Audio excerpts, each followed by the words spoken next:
జగన్ ఏమో పలావ్ పెట్టినాడు, చంద్రబాబు నాయుడు ఏమో బిర్యానీ పెడతానన్నాడు. చివరికి వచ్చేసరికి పలావు పోయింది, బిర్యానీ పోయింది అనే చర్చ అన్నది ప్రతి ఇంట్లో కూడా ఇప్పటికే మొదలైంది. ఆ చర్చ అన్నది ఇప్పటికే ప్రతి ఇంట్లో మొదలైంది కాబట్టి ప్రతి ఒక్కరూ కూడా ప్రతి ఇంట్లో కూడా సూపర్ 6 ఏమైనాయి, సూపర్ 7 ఏమైనాయి అని చెప్పి ప్రతి ఒక్కరూ ప్రశ్నిస్తూ ఉన్నారు.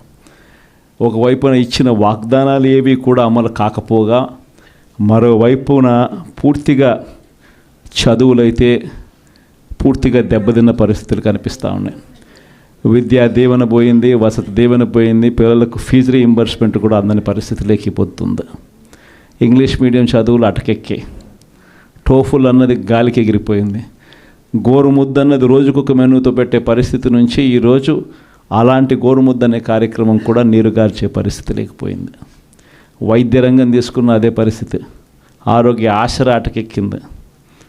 అన్ని వైద్య రంగంలో కూడా అదే మాదిరిగానే జరుగుతూ ఉన్నాయి. వ్యవసాయం నేను చెప్పాల్సిన పనుల, పెట్టుబడి సహాయం దేవుడు ఎరుగు, ఉచిత ఇన్సూరెన్స్ ఎగిరిపోయింది, పెట్టుబడి సహాయం పోయింది, ఈ క్రాప్ కూడా సరిగ్గా చేయలేని పరిస్థితులు కనిపిస్తూ ఉన్నాయి. ఆర్బీకేలు అప్పుడే అటకెక్కేసి ప్రతి రంగంలోనూ కూడా మన హయాంలో డోర్ డెలివరీ జరిగే పథకాలు ఈరోజు డోర్ డెలివరీ అన్నది గాలికి ఎగిరిపోయింది.